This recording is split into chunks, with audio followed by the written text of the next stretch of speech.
So I could talk a lot about myself, as like most of us can. But the important thing is in 2014, we moved to Redding. And so I became a resident of Shasta County. And living here in District 1 is very different from living in an urban or city area, which is, we were actually from Oakland. And I started to learn how we don't have access to cable. We had to have line of sight internet.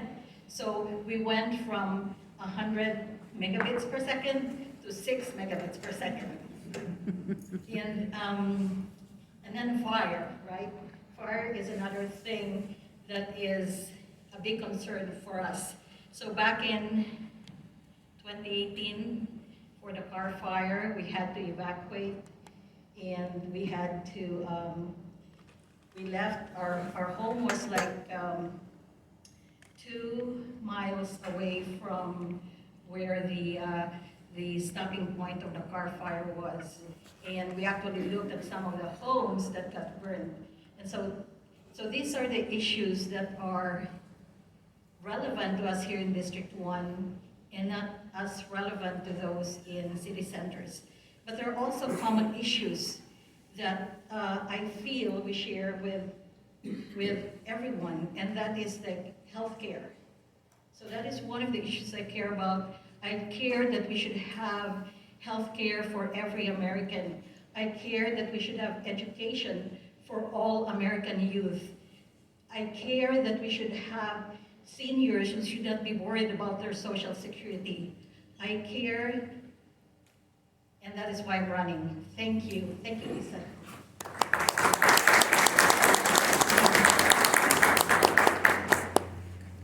All right, thank you very much. And now Mike Doran.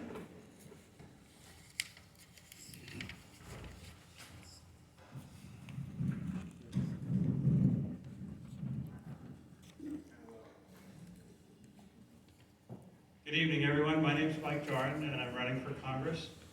I'm a Democrat, and I have no illusions about that affiliation in this district. But I'm coming at it from a unique perspective, I think. My father was a meteorologist in the Air Force when I was born. He gave weather to spy planes that were flying over Russia. And I grew up with science. My mom was a nurse, and I'm a lawyer by trade. I work for Bergen Associates, which is a area firm. But for the past 25 years, I've spent about 20 hours a week on my own dime studying climate. I could have been a patent lawyer, but I got directed this way. I think God has a lot to do with that. My perspective is very unique. I think what's going on right now is there's an electrical and biological complexity to what's happening to us here. The Earth's magnetic field has weakened about 10% and changed. And that change has specifically hurt us here. If you're a farmer, you need to start paying attention to cosmic rays. Right now, the sun is active, we're getting rain, lots of it. When cosmic rays come back and the sun is quiet, and it's forecast to be quiet, we get fires. My neighborhood was affected by the car fire, was destroyed. My daughter swam with the Brants. They own a stand up here called Julia's. And Janie is swimming for San Diego. My daughter was a scholarship swimmer. We traveled all over California, and I love the Brants. I love farming. My grandfather owned a stand. And I think if you're a farmer, you have to start paying attention. I think we need to get into the weeds on this. So here I am talking about a very narrow subject, but I think we need to, because it's going to affect us way more than in the central part of the country or the East Coast where they're talking about it. Kind of not so concerning terms. We have a different problem now, and I think we need to get into the weeds about it. And I promise you that we will get into the weeds with science about this. Thank you very much for the opportunity to speak here tonight. And I respect every single one of you that is involved in public service. It's a great calling. Thank you.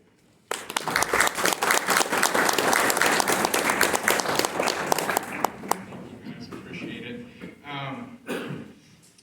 We don't really have any questions that came in directly to us that anybody wrote, but I do have a couple of general ones, and maybe I'll just ask one if that's okay with you guys. What would you say are the most important challenges facing our county and your district, and how do you propose to address them?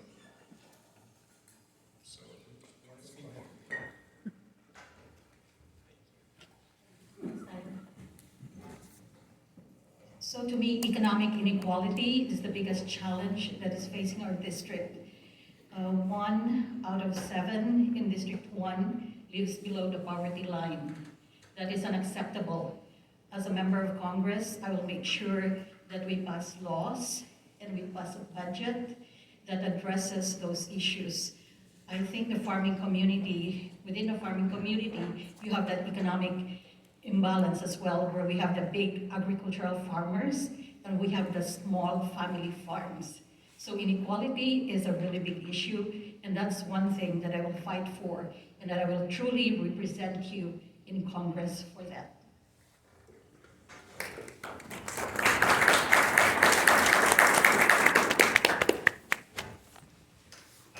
Biggest issue? I don't know.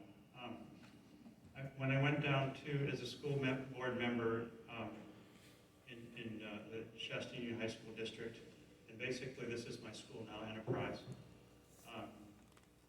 the main political issue that was expressed was, and that really, really hurts rural districts, is the fact that IDEA is not fully funded.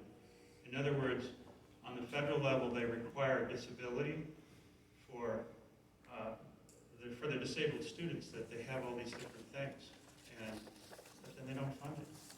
For here, it's millions of dollars for Tehama County that we're shortchanged, all of it, especially in the rural districts, and they have to come up with that money from someplace else. As far as the disparity between the wealthy and the poor, the biggest thing that I see here, so my father worked for a baby bell, and back when he was working, monopolies got broken up. Today we have Google, Facebook, Microsoft, all these massive companies, and if they don't like the special treatment they get, they just leave. And right now, we have lost 500,000 people. They've left the state. I would say it's because of the fires, but people are leaving the state, and if those big companies leave the state, people end up, just to get basic service, have to pay higher taxes. So we need to enforce bankruptcy law, and I would say that. Thank you.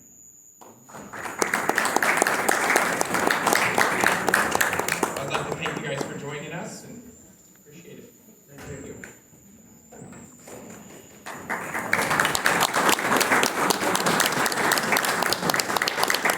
So next is our Senate District 1. We have Megan Daly and David Fennell running. Is David here tonight? And Megan, I don't believe is. So neither candidate did show up. Okay. And District 3 Assembly is our next one. Aaron Draper and James Gallagher. Aaron's here. Great.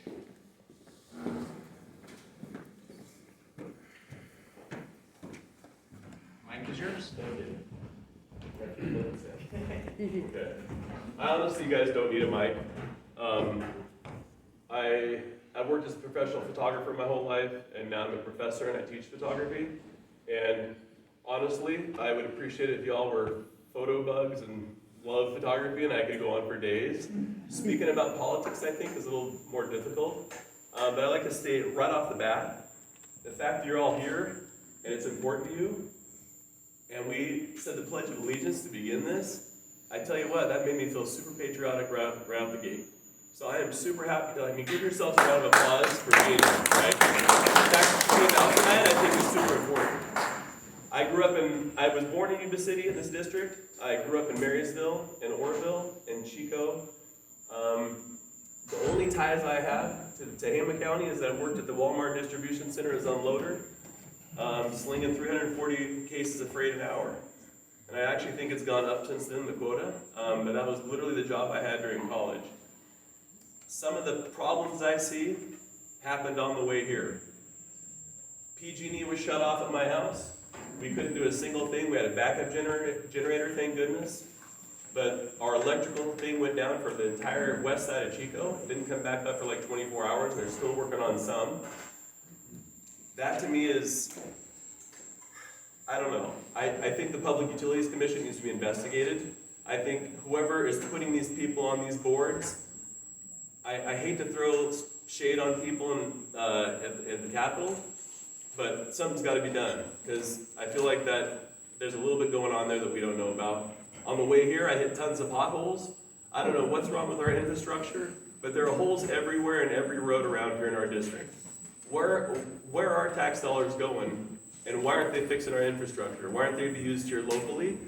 Also, where's the transparency? I want to see where my money goes. In my tax return, I want to see itemized lines of what my money was spent on, like they do in Australia. I want to see where my money went. There's a lot of things, you guys, homelessness and lots of other issues that affect our district, and I could go on all day. But at the end of the day, I just want to be a normal, average guy that represents the normal, average citizen here, and that's it. And I don't feel like there's a whole lot of us in the Capitol or in politics in general. I don't see a lot of people who look like me. I don't see a lot of people, carpenters, mechanics, tradespeople. Where the heck are all those guys and gals? Don't see any. And I don't feel like that's very representative, and I think that's what our government's supposed to be about, right? So I'd love your vote. I'd love to talk to y'all. If you want to come up and talk to me and ask me a question or feel like where I stand, I'm all about it. I'd love to talk to each one of you and figure out what your issues are and what you're passionate about. I've got a YouTube channel. It is a town hall type thing. You email me. I will answer your question on the air and just talk about what you want me to talk about. That's it. Thank you very much.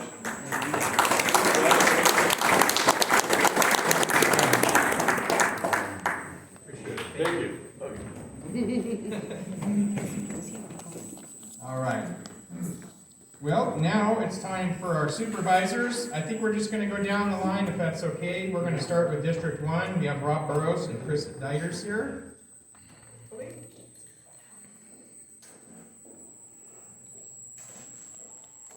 Is Chris here? Oh, okay. Perfect.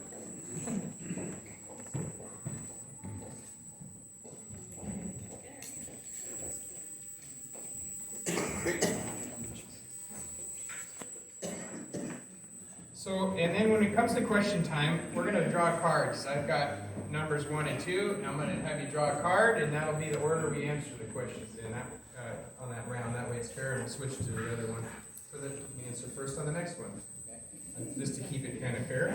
So, Rob, you're closest. I'll let you go first if that's all right.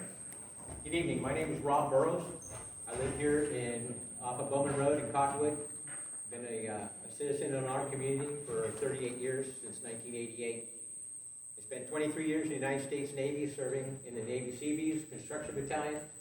We served all over the world building, taking care of roads, hospitals, infrastructure.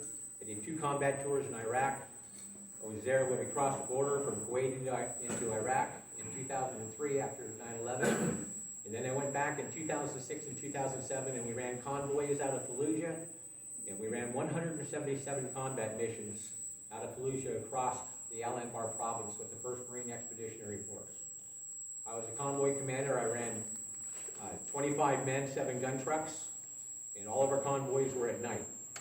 The longest trucks that we ran were 100 semi-trucks at one time during one of our convoys. And so when it comes to working with men under dire, extreme circumstances, when it comes to making life and death decisions instantaneously, taking care of American assets. We were able to convoy over just about 500,000 pounds of materials across Iraq that we took care of for the Marine Corps. The Marines didn't have those type of assets, so the Seabees filled in and we took care of that. So when it comes to working hard, when it comes to putting your life on the line, when it comes to making sure that things are done properly, that's what we learned to do and that's what we did. The same tenacity that I served with and that I used in the United States Navy is the tenacity that I'm going to use right here in Tehama County. We served all over the world, helping people that we didn't know. How important is it now for us to come home and serve the people that we do know? And so, when I speak to you, I'm your neighbor. Out Bowman Road, Hooker Creek, lived right there above Evergreen School. Both of my sons served or went to school right there at Evergreen. And so, it's an opportunity for us to give back to our community. When I came back from Iraq, I created the Northern California Veterans Museum and Heritage Center to honor our veterans. Because I wasn't done serving. My father was a World War II veteran. My grandfather was a World War I veteran. My brother served during Vietnam. I served Desert Storm in Iraq. And when I came home, my son joined the Marine Corps. And he served in Fallujah 2 years after I did. We walked the same streets. Not very many father and sons have that distinct opportunity to be able to say we served at the same time. I was able to give him information about where we were in Iraq, in Fallujah, and what took place. And he said, Dad, the information that you gave us helped save our lives because we were looking for the enemy action when we went out into the field because you had been there before we had. And so that's the same opportunity, that's the same thing that we bring back to our community. As I founded the Northern California Veterans Museum once again, it was to honor all of our veterans. I was part of the team that put together the Northern California Veterans Cemetery out at Igo. When I came back from Iraq, we performed over 2,000 cemetery funerals for our veterans in the community.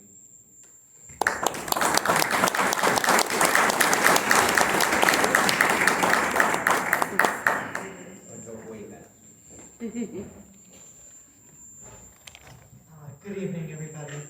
Thank you for coming, everyone, and thank you to the Farm Bureau for holding this night. My name is Chris Divers. I have lived in Tehama County since December 26, 1987, the day after Christmas. It was quite the experience to move right after Christmas.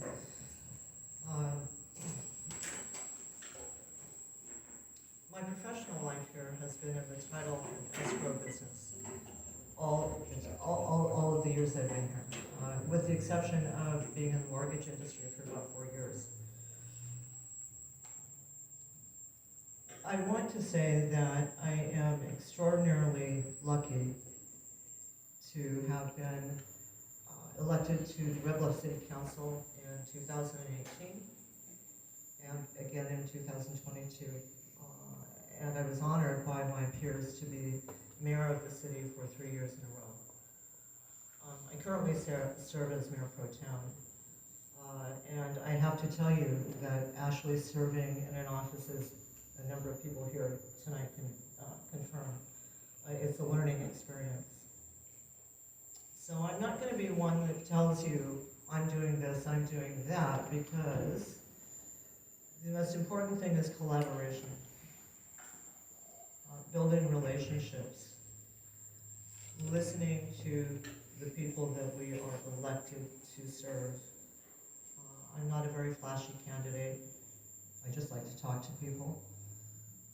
I care about the county. I ran for city council because I cared about the city. I decided to run for the Board of Supervisors after being asked a couple of times to do it and declining to do it. And this year I changed my mind and realized that I think I can make a difference for you in this county. My district is District 1, which is part of Red Bluff and part of Cottonwood, which has afforded me a chance to get to know a lot of people in Cottonwood that I did not know previously. Good people who have not been paid attention to for some time. And my intention is to do everything I can for my district to meet the needs that they have. They are not complicated. Some of this is not very complicated at all, by the way. We have a tendency to make things a little more complicated than it needs to be, if you haven't noticed. Thank you. So I am happy to be here tonight. I suspect most of you don't live in my district, but regardless of that, there are decisions that are made in the county that affect us all. And what I would like to do is be an effective partner for the other supervisors, for the people that work in the county, and most of all, to be a good representative for the people in my district. Thank you.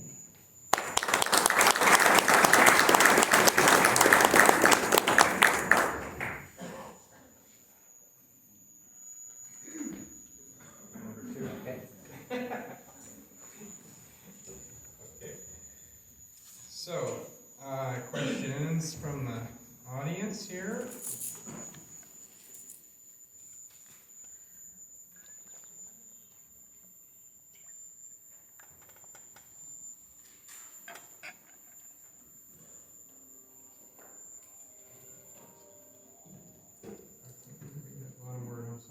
Okay, so what are the two most important issues you see here in our county and what you propose to do about them? We'll start with you, Chris.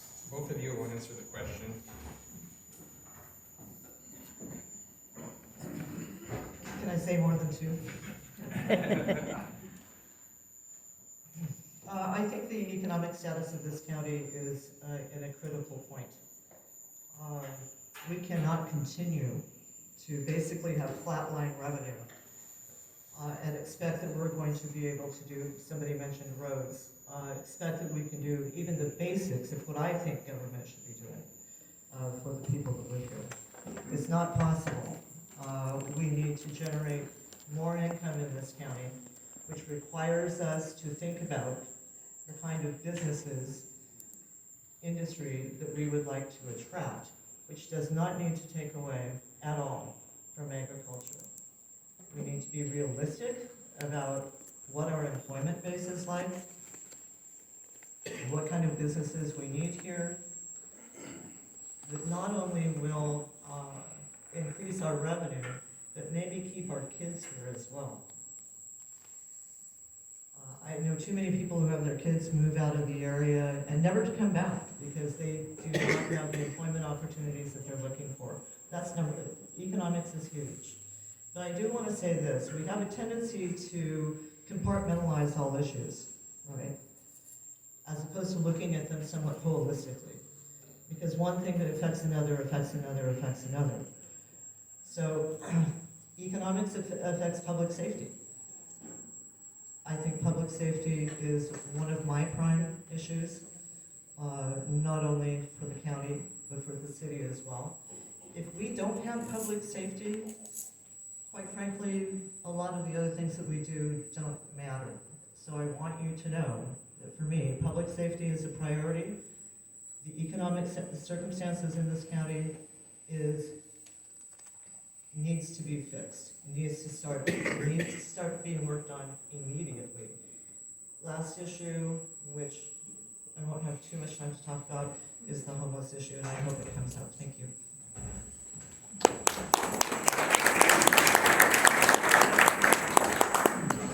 I didn't get a chance and an opportunity to talk to you about it before, but I think one of our primary issues in Tehama County is water.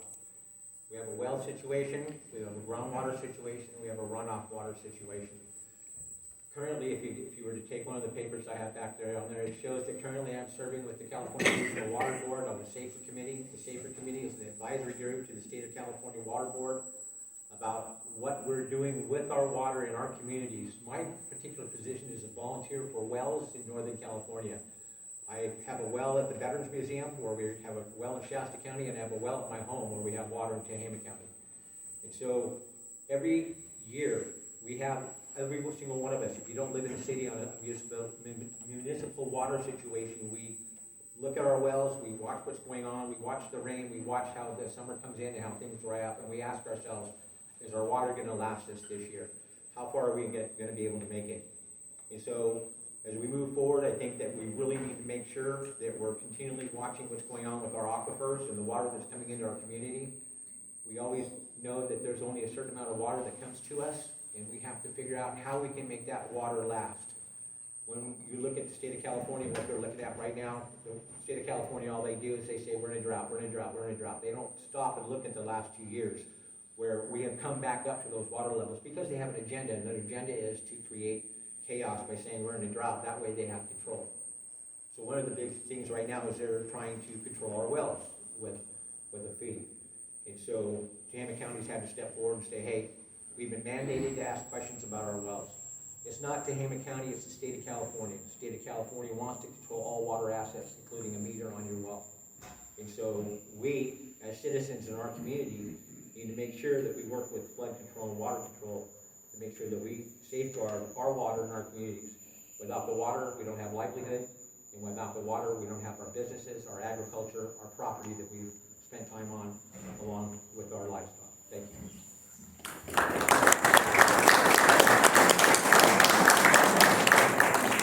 Okay, the next question is a kind of a question of vision. It's a softball.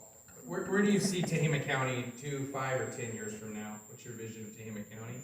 And I'll go ahead and start with you, Chris, if that's okay. So keep it in order.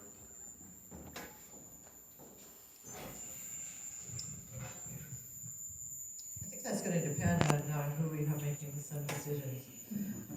So that's kind of a hard one to answer, okay? But here's my hope.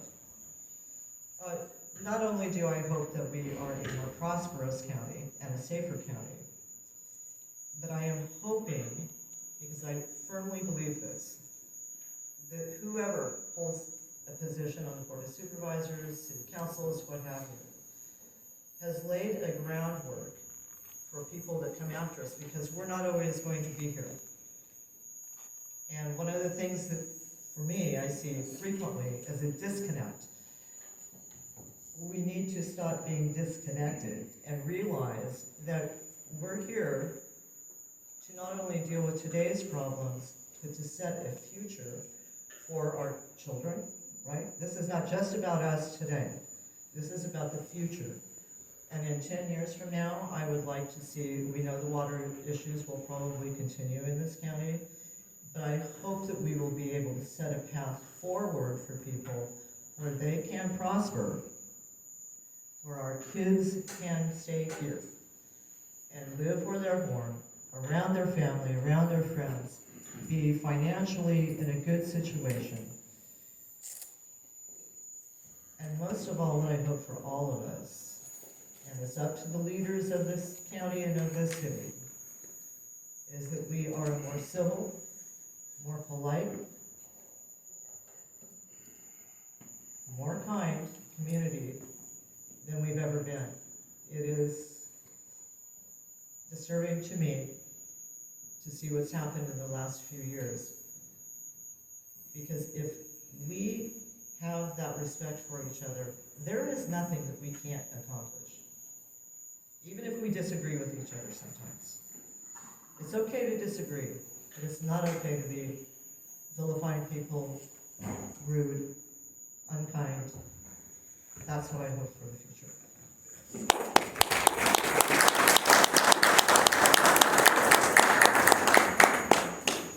If we stop and we go back 20 years, and we look at where we were 20 years ago and where we are today, that was the future, and here's the present right now.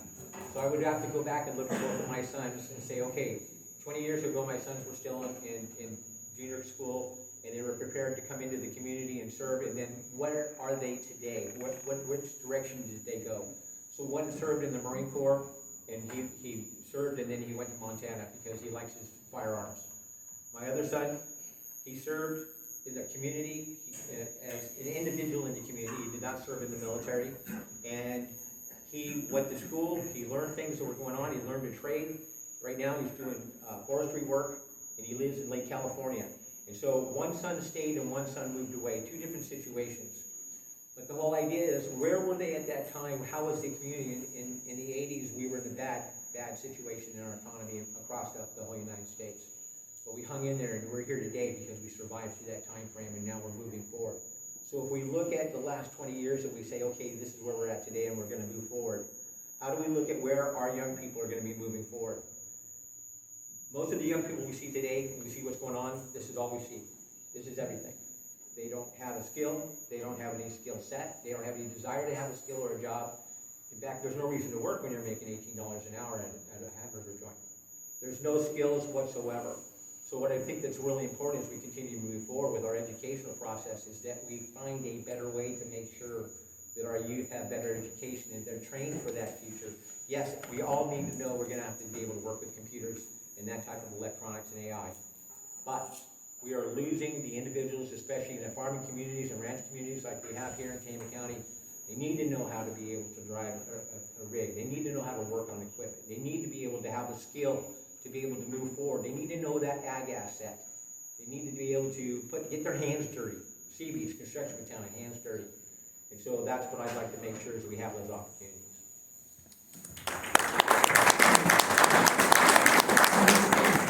Okay, you guys each have 2 minutes for closing. If you'd like to say a few more things at all, Chris, you want to come up?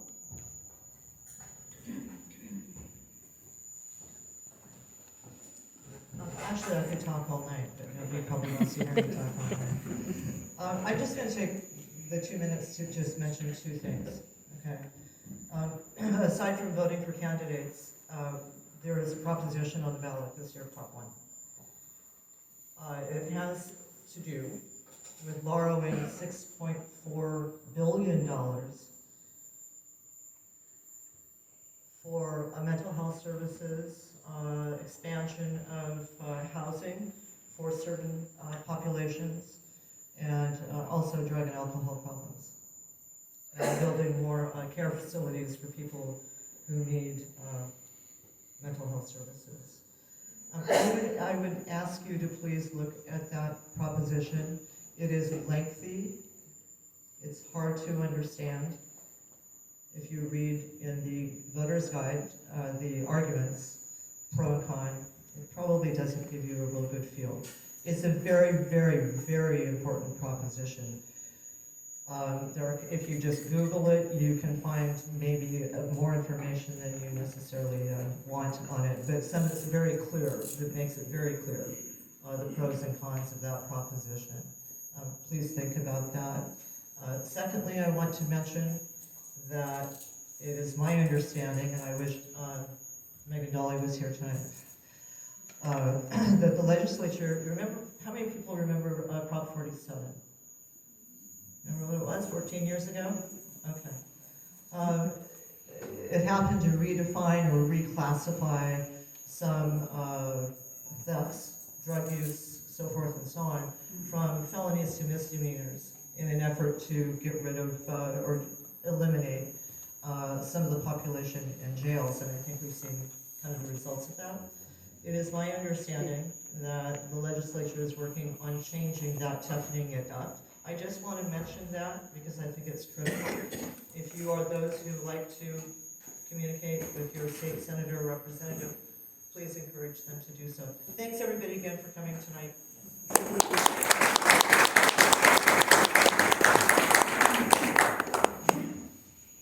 First of all, I would like to say thank you for the opportunity to be here to speak with you tonight. I think one of the other main opportunities that we need to discuss, and we haven't yet, is our law enforcement. I spoke with the sheriff this last week, and we had a lengthy conversation about our deputies not having the proper wages in order for us to be able to keep our security in our communities. And I think that one of the biggest things we need to look at is to make sure that when we are looking at our law enforcement or our public safety, that we take care of them with an honest wage increase to be able to keep them here in our community. We train our deputies and they leave and go to other counties. And other counties benefit from our hard work here in our own community. I live out Bowman and Hooker Creek. It's Old West out there. And if you don't protect yourself with your own shotgun in your own home at night, you don't have protection, because by the time a deputy is able to get to you, it may be 45 minutes or longer. And if they're somewhere else in the county, you'll be lucky to get them in an hour. So we constantly have to be able to step forward as individuals in our community and have our Second Amendment right, be able to have our own firearms and be able to make sure that we take care of ourselves. While there's nothing wrong with that, in the same token, we need to be able to have law enforcement that's there to help support us and be there part of that program. But we have to step forward and make sure that we take care of our law enforcement officers who put their lives on the line for us, but they have to feed their own families, their wives, their children. They have to pay a truck payment or car payment just like the rest of us. And so we have to make sure that we're able to give them an honest wage to keep them here in our community. We cannot keep going on a skeleton crew sheriff's department. We need to have a solid law enforcement agency. If you look across the border right now and everything that's coming into our communities, there's a red flag there, and if you're not aware of it, it's the same thing that happened in Iraq with the Iranians, the Syrians, and the Jordanians. It's the same picture here. We need to be prepared with our own law enforcement and our own security. Thank you. Thank you guys for coming out. I appreciate it. Thank you.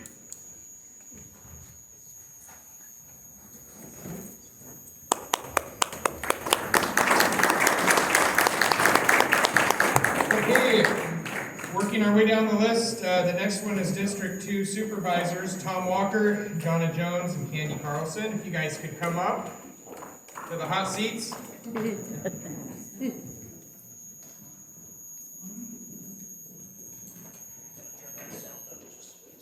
Hello.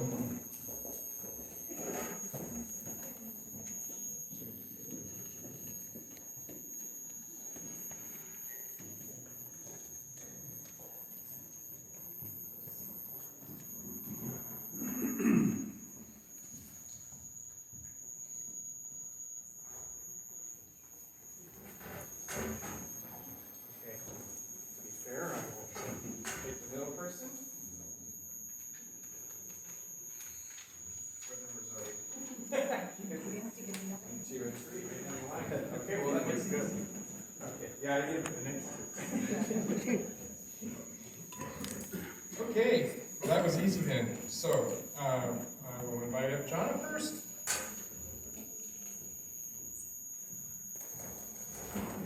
Good evening. I'm going to start by thanking the Farm Bureau. I live inside city limits now since I spent 3.5 years on council. That's a requirement to be on city council. You live inside city limits. I didn't grow up inside city limits. I grew up south of Red Bluff. I grew up spending time over Masonic Lodge on Tehama. I learned to drive a tractor before I could drive a car. All those fun things that you learn in the middle of nowhere with no neighbors and just animals. All the animals, all the time. It's wonderful, and I am so thankful for that opportunity that my parents gave to me to raise me there. And though I chose a different life to raise my children in town, I'm so glad that our community is what it is, and that those values are not completely lost. Like I said, I spent 3.5 years with the city, and I've said that it's the worst job and the best job ever. I'm aware that it's a very thankless job to be a public servant, because that's where elected officials are public servants. And the learning opportunities that I had on city council were phenomenal. That they made it one of the best jobs I've ever had. I learned so much, and I really look forward to learning so much more if I'm voted in as supervisor for District 2. Like I said, I have 2 small children. They're school age in primary school. My youngest is in the 1st grade, and my oldest is in the 4th grade. So we have the constant struggle of the daily grind with kids in our house. So I always say I don't make I don't apologize for the fact that my family comes first. I expect your family to come first to you. I feel like that's how it should be. Those are the kind of community values that I was raised with, that I try to instill in my children. Along with the fact that we have a obligation to serve our community. We have a responsibility to serve our community and serve each other.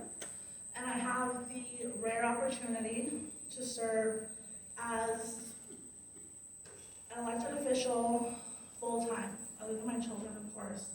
I have that opportunity, and so I want to make the most of it while I can.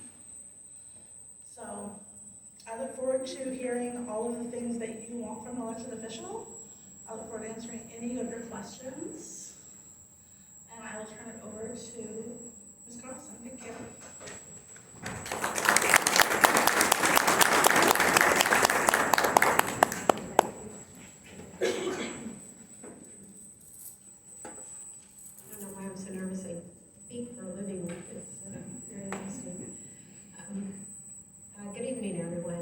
and I want to thank the Farm Bureau for sponsoring this event.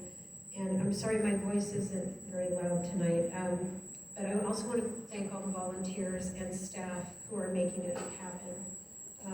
I stand before you as an incumbent candidate for the nonpartisan position of the Tehama County District 2 Supervisor. It's a time-consuming, critical, challenging, and rewarding position. At times, I do think I'm a little bit crazy for wanting to do this again. So why do it? The potential of a new board with no more than 2 years' experience and mostly new department heads, it seems to me that with 9 years of experience, I would still be of benefit to my community. I have endured a lot, and I'm still here and willing to continue to work hard for the citizens of this county.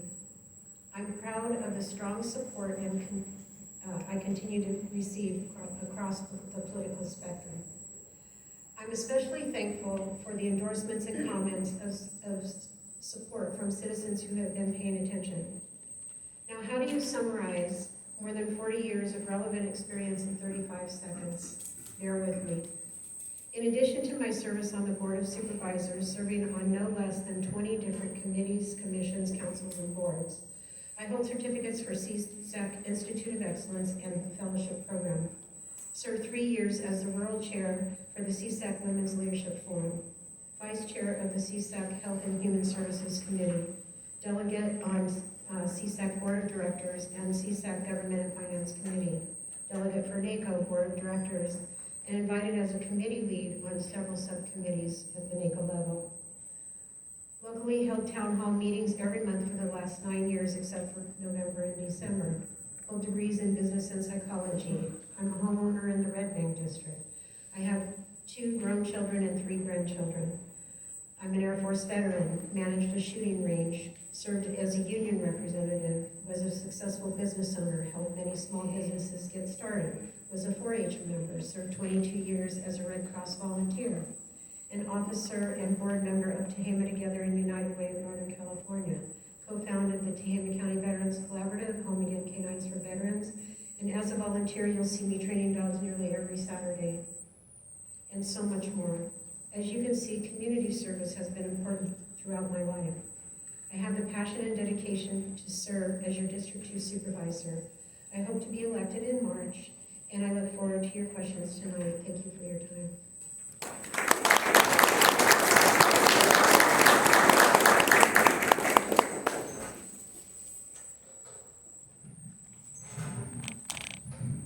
I'd like to thank the Farm Bureau for organizing this event tonight and the Veterans Hall for hosting us. My name is Tom Walker. I'm running for the Board of Supervisors in District 2. I was born and raised right here in Red Bluff, on the west side of Red Bluff. I'm a 4th generation Red Bluff resident. I knew from an early age that I was interested in carrying on my family's business. So for the last 20 years, I've spent my time building on the hard work that my parents put in to start their small local propane company here in Red Bluff called Triple R Gas. So I'm very thankful for that. I've spent 4 years at Chico State getting a business degree to help to that end. It wasn't an easy decision for me to run for the Board of Supervisors. I knew it would take a lot of time away from my business and from my family, but luckily I have a very supportive wife. I've been to a few board meetings. I started going about 2 months ago, and probably one of the most disturbing things was I found out that there's a lot of criticism and not a lot of praise for board members. But despite that, I'm willing to spend my time and effort to help make our county better. In my observation, and by its own admission, the current Board of Supervisors has very little cooperation between the members. They have no clarity of purpose, and really a tenuous relationship with all the people that work in the county, the staff, the department heads.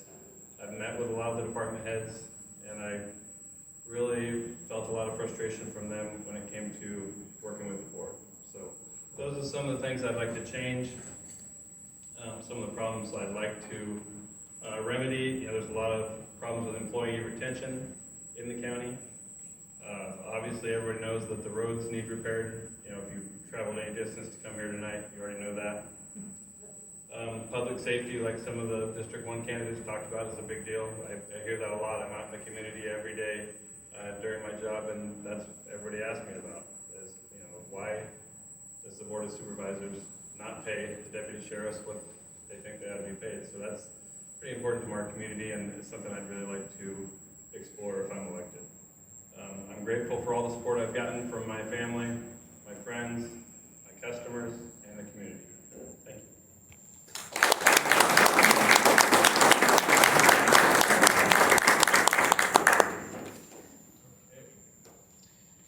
All right, the first question, I'm going to split this up a little bit.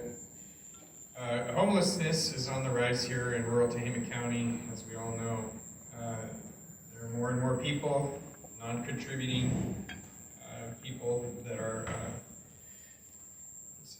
non-contributing people, supporters, are taxpayers that are supporting. So I guess what they mean is non-contributing citizens are taxpayers who are supporting.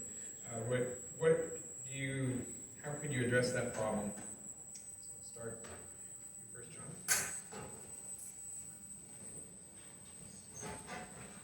Thank you.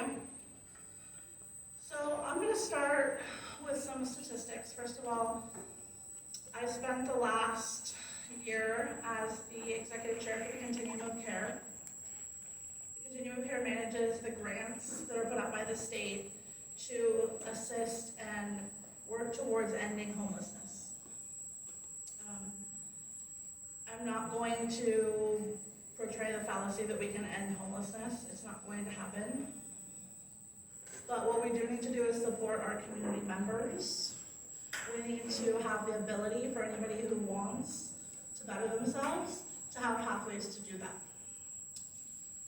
It's a startling statistic that almost half of all the residents of Tehama County live at or below the poverty level.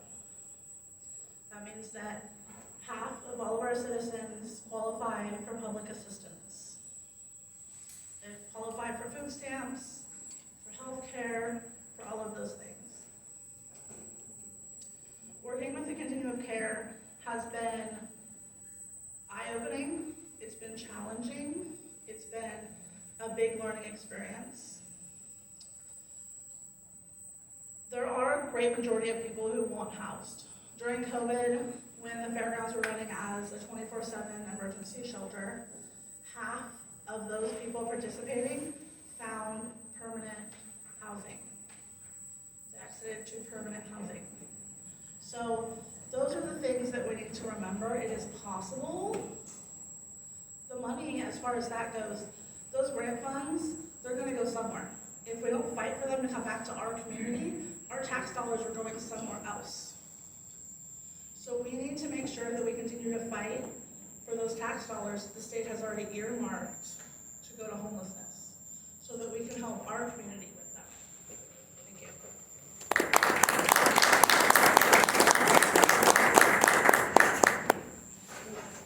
Yeah, same question. So about 8 years ago, Supervisor Chamlin and I were the chair and vice chair for the Housing Authority. We approached two department heads, Val Lucero and Amanda Sharp, which were our health services agency and our social services director, and asked them to try to come up with a plan, and we worked with them on that level. I walked the land that is now being built on for the Path Plaza, and we worked together in order to be able to hire a consultant and create a 10-year plan. We're in year 6 of that 10-year plan. The homeless shelter will be in place, and why is this important? When we talk about public safety, the Boise decision required our law enforcement to leave people where they were unless they had a place for them to go. The shelter is going to help all of our businesses in our downtown communities and places where you have squatters and people where you don't want them to be, to have a place where they can go. We have 15 acres that were set aside for this purpose. The shelter is getting ready to open. It should be a soft opening in April. And there are a lot of people working on this issue.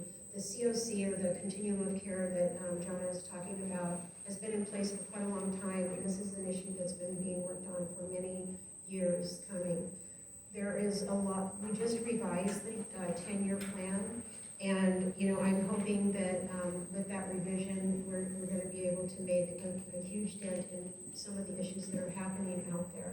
We just spent a lot of money on rescuing some homeless out of the slough, and other places with all of the rain. There was a lot of flooding that happened, and it puts people at risk. This is going to help even with that kind of situation. So I'm going to stop.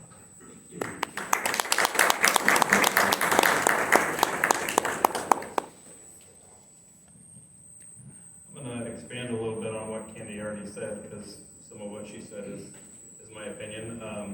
When I first heard a lot of things on Facebook about, where are we going to put the homeless shelter in Red Bluff?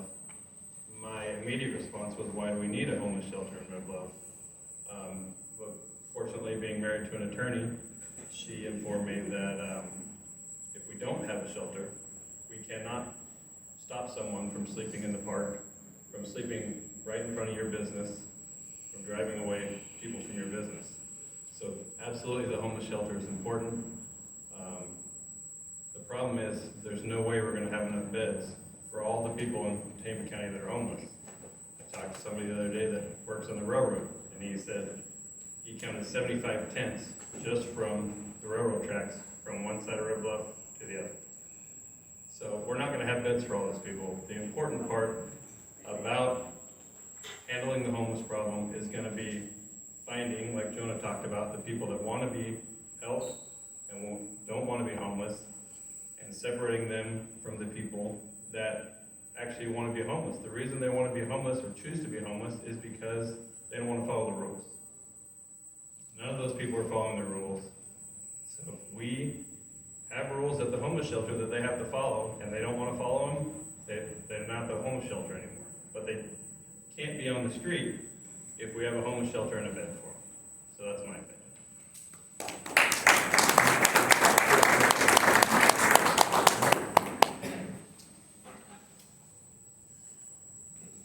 Okay, the next question. I get one Farm Bureau question here. Agriculture continues to be one of the county's major industries. In your position, how will you help ensure that agriculture stays strong in Tehama County? And is that in fact important to you?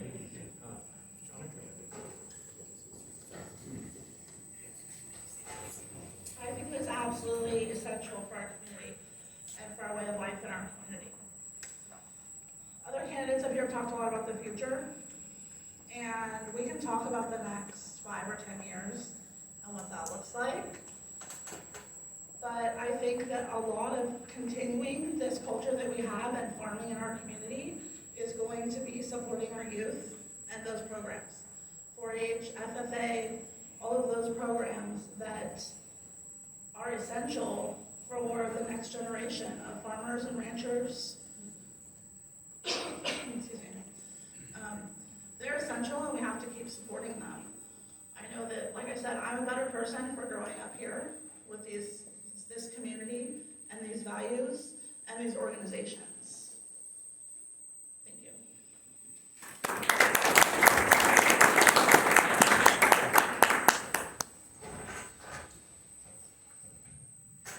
So I think that we don't have this county without our farmers. It's just how it is.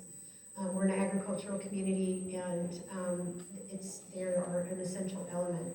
There's many issues in this county, and I just want to say that we have one of the most important issues in front of us right now. It has to do with the water resources and what the state is requiring with SIGNA.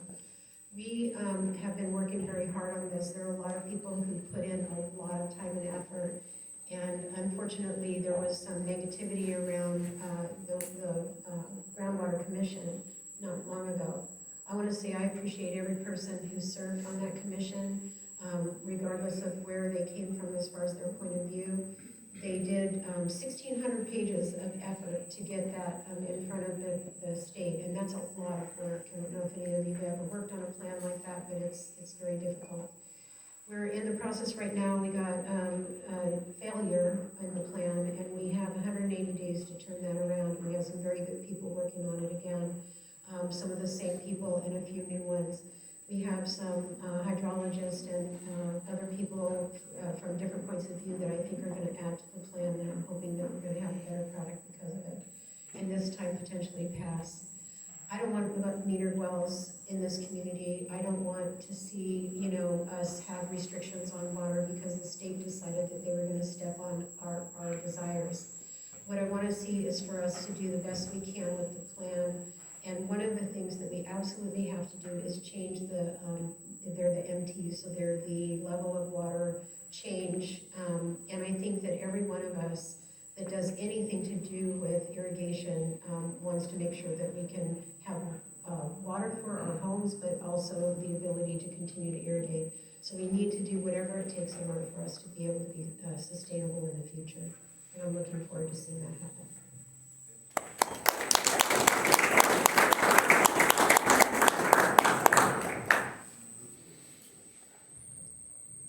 I think that agriculture is definitely one of the most important industries we have here in Tehama County. It employs a lot of people.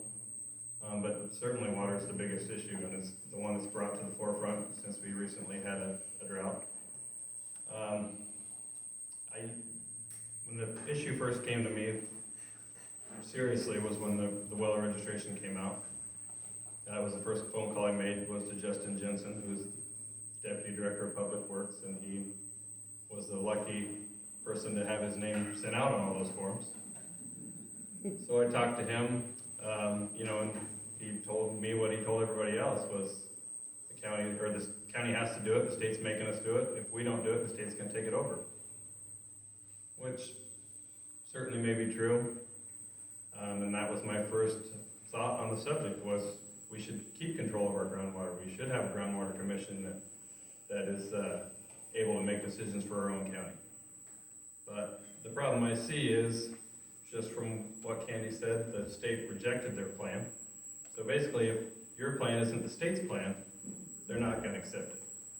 So in my opinion, there isn't really going to be county control, as much as I'd like to see that. But I think that's certainly going to be the most important thing for agriculture going forward.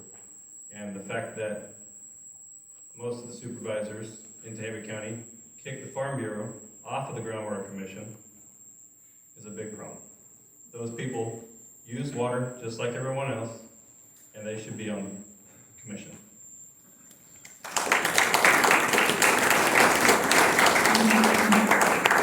right, well, I'd like to thank you guys for joining me up here, and I think we'll work our way down the list. So thank you. So we're at closing statements. I'm sorry, closing. I'm out of line. You guys were looking at me kind of funny. I think the Farm Bureau again for hosting and setting up everything tonight. It's nice to be down here for sure. I've taken part in activities like this with Red Block and the Chamber, and they do things lovely, but it's been really nice to be down here, so thank you. I look forward to mingling with all of you in the back of the room, back there. Come find me, ask your questions, because I can talk about myself and what I see and what I want to do, but I'm not running to represent myself. I'm running to represent you. I'm running to work for you, to do the work for the community. So I look forward to speaking with you, hearing what you need, what you want to see, what you're afraid of. I know I have things I'm afraid of I don't want to see for our county. So I look forward to that. Thank you.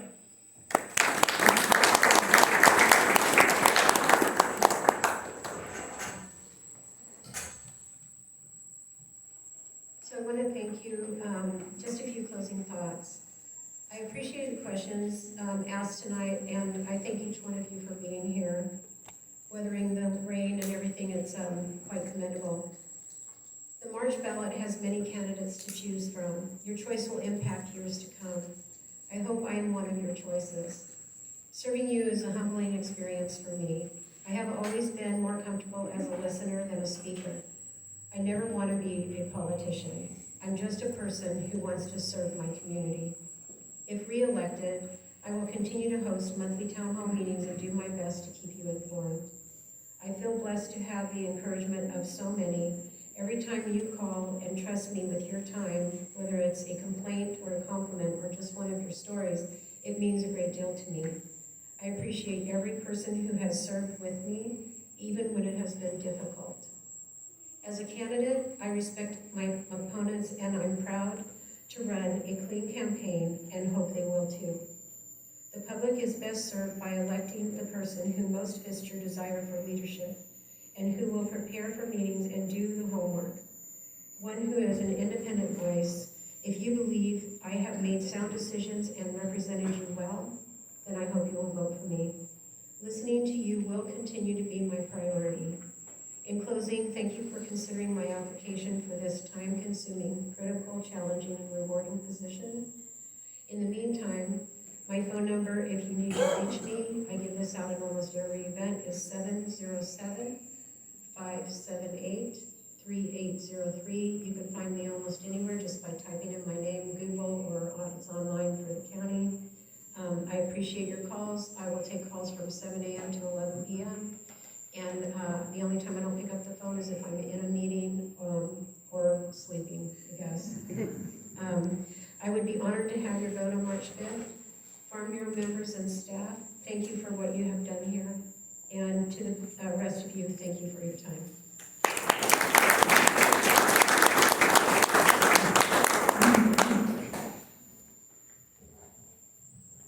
Thank you everyone for attending tonight. I decided to run for supervisor in District 2 to help strengthen our community and give back a lot of what's been given to me.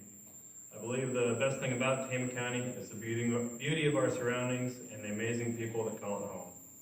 However, there are many things happening on the state level that make it hard for our rural counties to survive. We are challenged with homelessness, crime, crumbling infrastructure, increased cost of living, and a threat to our water rights. I don't have all the solutions to these problems, but what I do have is a desire to do everything in my power to make sure the mistakes California is making on the state level don't leave us wondering what happened to the people in the place that we call home. With your help, I'd like to serve not only the people of District 2, but all the citizens of Tehama County. Thank you.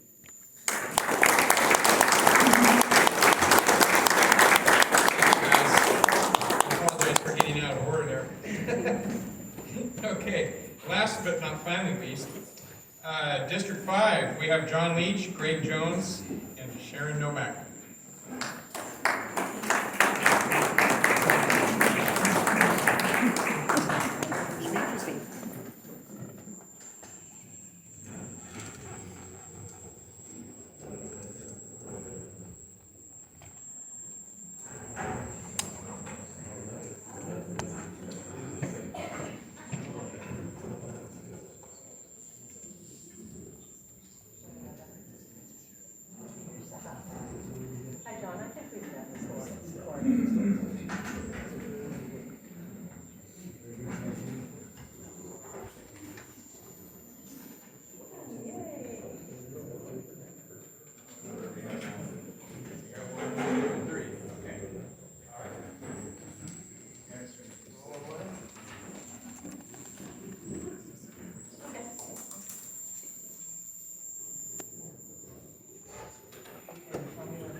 Good evening, everyone. I'm Sharon Novak, and I'm running to serve you, the people of Tehama County.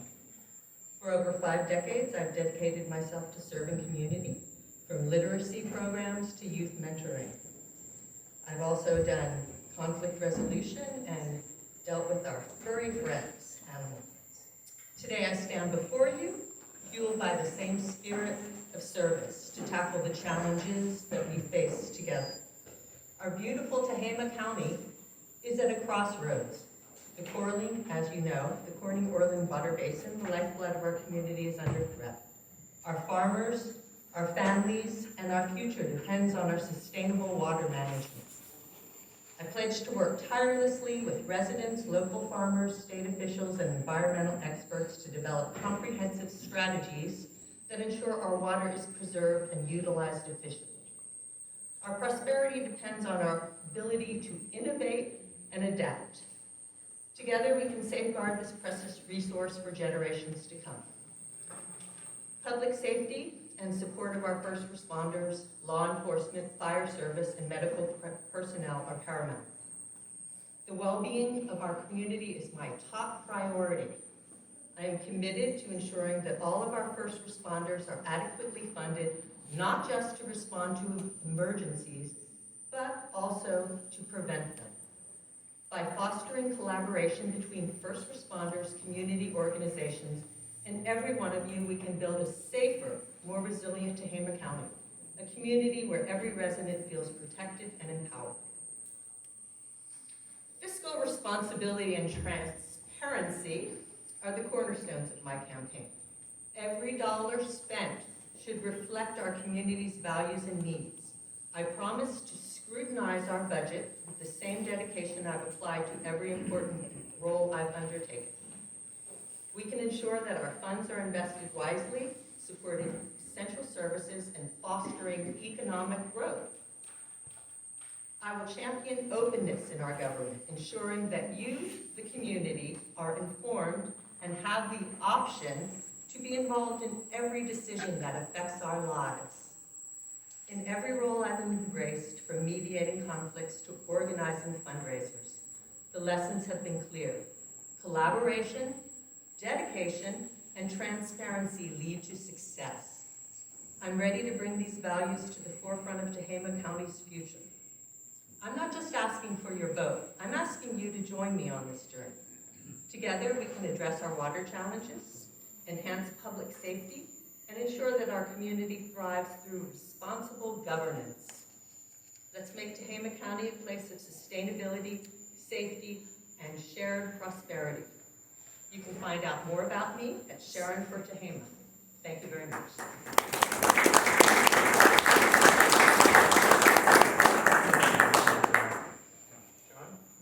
All right, you're number 2. Oh, well, I would sold it to you. Good evening, everybody. I want to thank the Tehama County Farm Bureau for putting us on tonight. Appreciate it very much. Tonight, before you leave, if you would take the opportunity to get a flyer that I have in the back, will tell you about me from high school until today, so you'll know more about me. For those of you who really don't know me, and most of you probably do, my name is John Leach, and currently I am the Tehama County District 5 Supervisor seeking re-election. Brief history of my life: I was raised on a dairy farm in Orland, California, milked cows until I was 18 years old, irrigated, so I know a little bit about water. I entered into the Navy Reserves and later transferred into the active United States Air Force. During my tour in the Air Force, I attained the rank of E5 and became a crew chief on a B-52 bomber for 9 years, and I am a Vietnam veteran, and I made many missions over Vietnam. The last 3 years has been somewhat of a challenge. Balancing the county budget, the problem with dry wells, lack of water. However, on the bright side, I have seen 2 new bridges in my district. Kirkwood Avenue and Columbia have brand new bridges, and I'm also working on another bridge in the district on Molino. I'm also working with the city of Corning, which owns the Oren Road by the cemetery in Corning, to get that road redone with the help of the Public Works Department to do the work, and the city of Corning to pay for the work. I'm also one of 2 supervisors, has raised $4 million for the restoration and the remodeling of the Corning Veterans Memorial Hall. It looks like that's going to take place hopefully as early as starting in April this year. I'm working with District 4, Mr. Matt Hanson, Supervisor of District 4, and the cleanup on South Avenue at the burn site. Most of you probably know about that. And the replacement of the Mill Creek Park lighting system for the ball field is one of my projects that I started 2.5 years ago, and it's looking like it's going to take place. I was asked today by a very important person who knows Tehama County about looking into the possibility of renaming Mill Creek River Park to be called Burt Bundy River Park. Definitely, that's an awesome request, and if I'm reelected, I will make sure that happens. Burt did a lot for this county while he was a supervisor. Most of you know him. A little bit more is 4 years ago, I was encouraged by Tehama Together to run for supervisor from my experience as a business owner. When I ran for supervisor 4 years ago, my belief was it was a one-day-a-week job, flush. Don't have much to do as a supervisor. However, to my amazement, it turns out to be 40 to 50 hours a week. I'm in my office every day of the week, either in my office or out in the field. And when you pencil in all the committees, the commissions, the appointments, the conferences, training events, Zoom meetings, social events that you are encouraged to attend, and my time's up. And then 1,000 pages of material that you read on the weekends to get ready for Tuesday's agenda. And this year, I'm actually the chairman of the board. Thank you.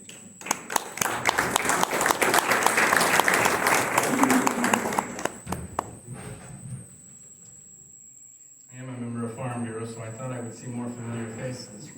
But I thought I would introduce me to a handful of you who may not know me. But I was born a few miles that way. I was born working in my family's orchards and business. At 18, I enlisted in the Navy and was proud to serve in our submarine service. I went to college in Indiana and then graduate school in Washington, D.C. And I studied economics and had a wonderful time serving in the U.S. Treasury. It was at this time where my father gave me an opportunity to come home and run our family business, and that's been a lifelong dream of me, and I gladly accepted it. I also got to continue to keep my foot in the door in education. I've been teaching economics in the department at Butte Hall at Chico State, and at the business education at the community college in Chico.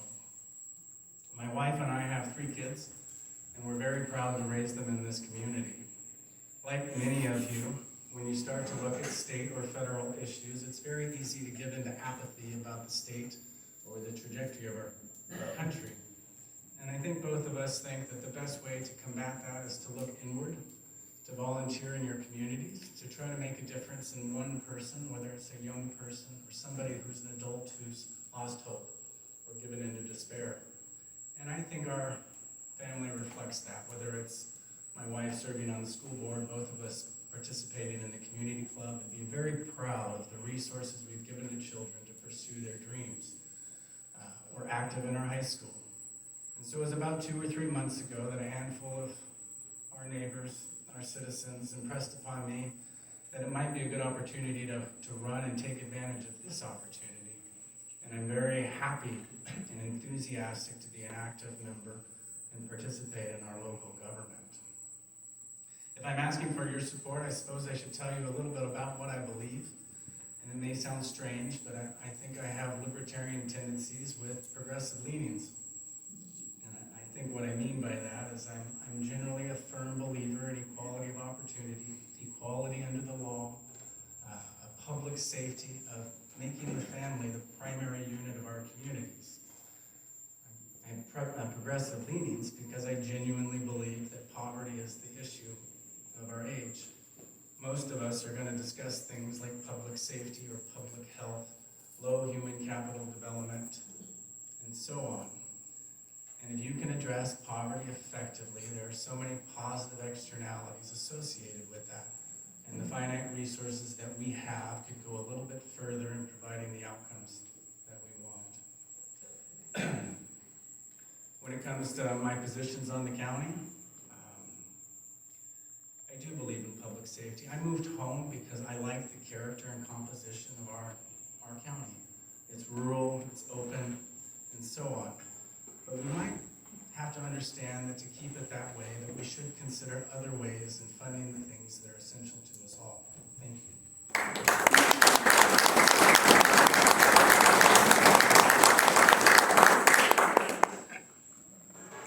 Okay, here's a question from somebody in our audience. It's a can of worms question. What is your opinion of the grand jury's report on our groundwater situation? So I will start with Jonathan. You went in first? No, Jonathan was first, I'm sorry. Okay, go ahead. Well, that is quite a question. What is my understanding on the grand jury? Well, fortunately, I was one of the candidates that was probably interviewed by along with a whole bunch of people. I've had the opportunity to sit down at my desk and read through it, and it's a lot of reading, believe me. And I think, in my opinion, that's my opinion, I don't pretty much have to agree with what the grand jury is having to say. They're smart people, and they've looked at every aspect of what they're talking about, and they've come up with some conclusions. It isn't final yet. It's probably still in the hands of the judge, and it's in the hands of the supervisors once it comes to the board, where we make a decision which way we want to go.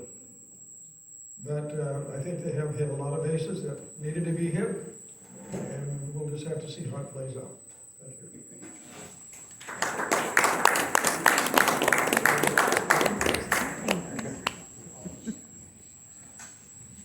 So, I was very upset when I saw the grand jury report. It's kind of motivated me to get more educated about the water situation. As far as back to the grand jury report, we have a couple things going on here that I thought to mind. First of all, taxation without representation. That is one of the issues that's being brought up with the grand jury, and there's also lawsuits that will be coming. Thank you. And I think that we really need to, each and every one of us, educate ourselves as best we can. When the first water thing came out, I was just so angry. I'm not going to fill this out, and why does government want to look into my well, and blah, blah, blah. And I've since talked to some of the people on the board, and I've educated myself, and I found out that it serves us well to register our wells. Sorry for the pun there. And I think that we need to really watch what's happening with this. So, I guess to answer the question, I'm waiting for the jury to be out on that, I guess.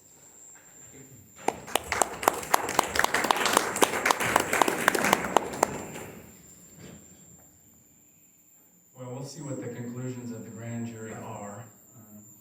But I do think that our resources in this county are finite, and I think the biggest tragedy of a grand jury investigation is now the county has to expend resources in an area that isn't serving the needs of the people.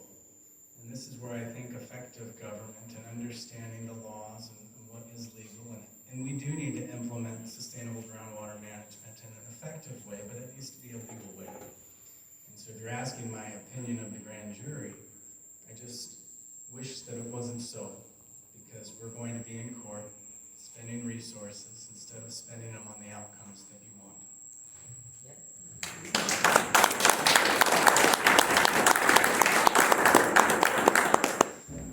Okay, that was the can of worms question, and now we have the elephant in the room question. This is from the audience as well. It's more directed towards one of our supervisors, but I think everybody can answer it just fine. I'm going to make it kind of a two-pronged question too. It's been commonly known and discussed. I've discussed it with numerous supervisors. Supervisor Leach brought it up this evening. It takes well in excess of 35 hours a week, I've understood, to be a supervisor in our county and do a good job. It's a position that requires a lot of time and commitment. As somebody involved in a career, how do you see yourself balancing your time, and are you prepared for that kind of commitment? And if that answer runs short, you have 2 minutes to say where do you see the county in a couple of 5 to 10 years as well. But you have 2 minutes. Greg, we'll let you go first. Well, I appreciate that question. I am running my family's business, and I do teach full-time, so I imagine it is a concern of some of you. But just know we're blessed with families and men that have dedicated their life to us, and so many of the day-to-day tasks on the farm do not fall on me. And before I committed to doing this. I've gotten assurances from other family members to fill in where I cannot be. Secondly, yes, I do teach 15 units currently, but just so you know, this isn't a school teacher's job. It's 30 weeks a year, 2 days a week. And I've gotten assurances from my department that I can move to Monday and Wednesday. I can do some of the courses hybrid style, asynchronously online, to where my time in the classroom could be less than 10 hours a week. I'm dedicated to this. I think it's a worthwhile endeavor, and I promise that you will have 100% of my efforts. And I have my wife's support. This is not just me. If I take on this role and the time that it's required, then she's going to have to fill in our family and make the things that we want come to fruition. Anyways, thank you.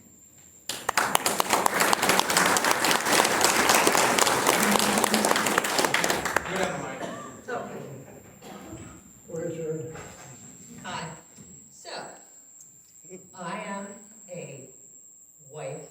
I'm not allowed to say that. That's another thing I want to talk about at some point, but maybe not here.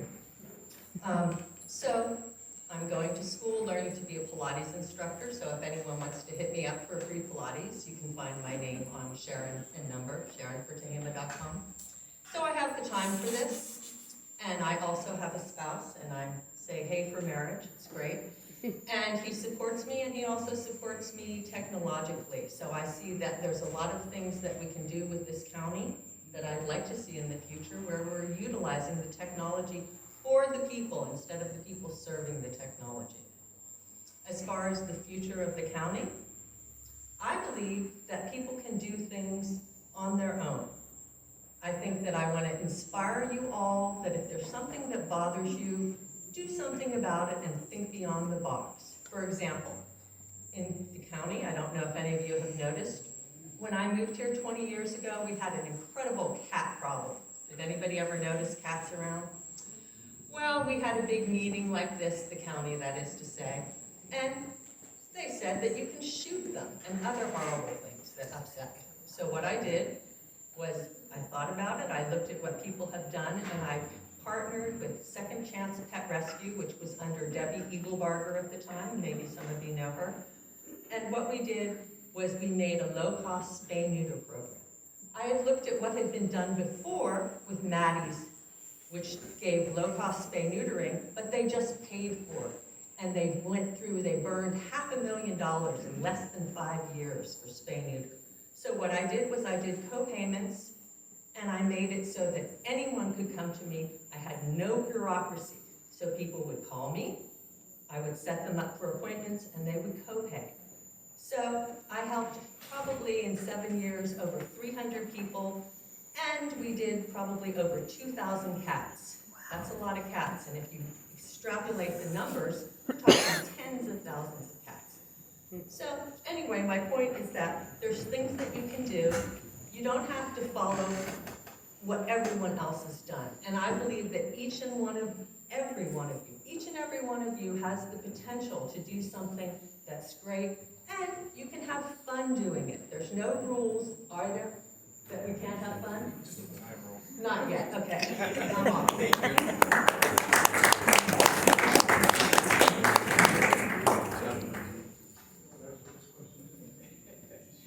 You want the questions again?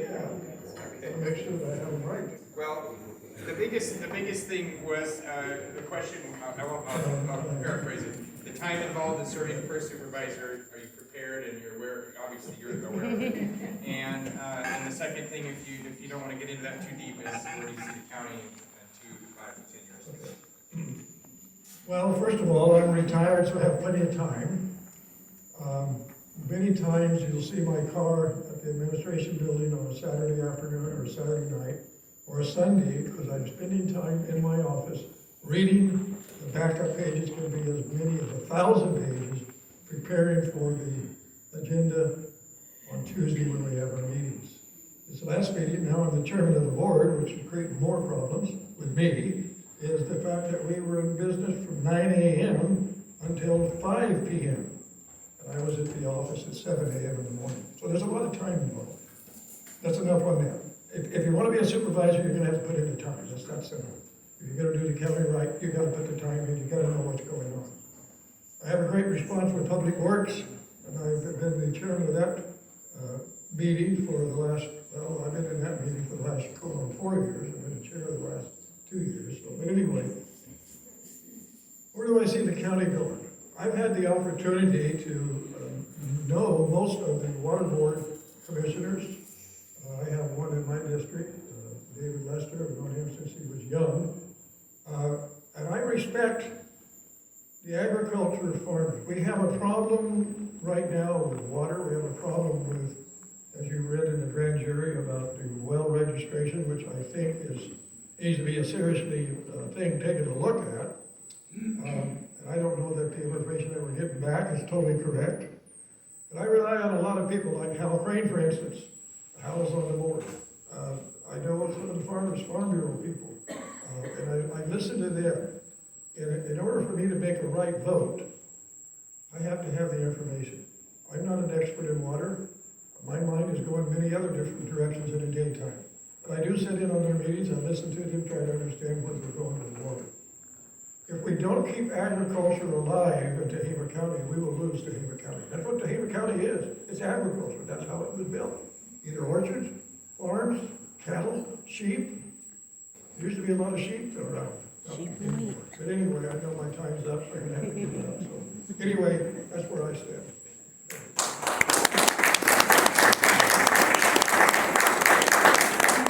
Okay, now it's time for closing statements, and Sharon, I'll let you go first. Here I am. So, closing statement, what do I have? 2 minutes. Okay, so I kind of did what I said before was kind of my closing statement. So I will just backtrack a little bit about the water. I really think everybody needs to know that April 22nd is a big date. This is when we have to submit our new plan. So if you have any interest in this, you need to educate yourself. We have some new members of the committee that's talking about this. I've gotten great information from them. Educate yourself, make your decisions, and then let the Board of Supervisors, because they're the ones who are approving this plan that's either going to be rejected or approved by Sacramento. And that's, if they don't, and they take over, I don't think any of us are gonna like it. So, in conclusion, I really appreciate that everybody is here, but I think that if you want to look to the future, we need to get more young people involved. No offense, but I see this all over. We see the same thing as it was addressed in the, about the Veterans Hall on the board meeting the other day. That was yesterday. We have so many young people who come here. They go to school, they go to the military, and they don't come back. So we really need to look at how we can keep the young people here.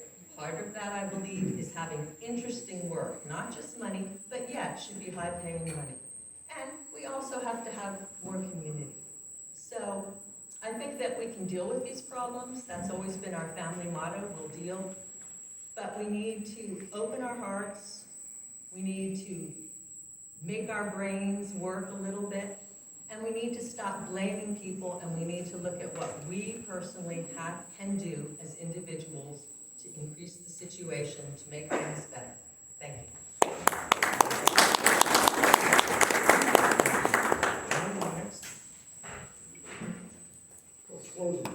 Yes, sir. 2 minutes.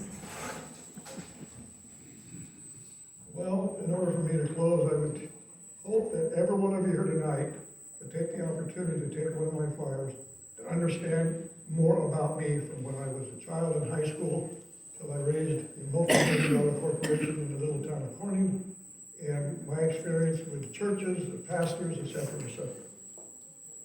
And so my closing remarks would be probably like this. I know that my time at the Tehama County District 5 Supervisor, business owner, and my leadership and business financial background makes me the best candidate to serve the county of Tehama and the families of District 5. And I am seeking re-election, and I ask for your vote to allow me the privilege to serve you for another 4 years. Thank you.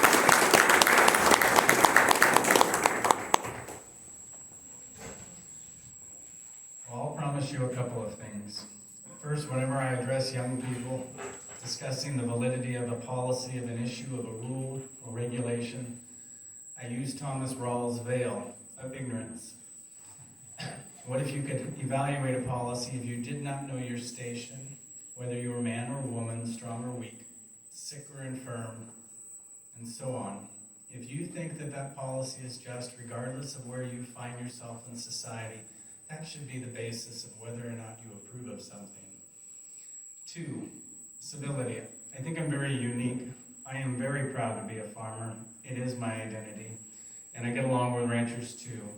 But I'm also a proud member of the California Faculty Association, and I spend a lot of time with rank and file union members at the university who think nothing like me. And I think I'm better for it. And I think I can bring a baseline of dignity and respect to some of you who may not disagree or agree with me on everything. And 3, I promise that you're getting me. I will look at each issue, dig into it in depth, and make my own evaluation using cost-benefit analysis and weighing whether or not it's valid. You will never hear whispers that somebody's influencing me. You'll never hear rumors that I've changed votes. You are going to get me. I recognize I will not make all of you happy, but I promise it will be me who is behind each decision I make in the next 4 years. Thank you.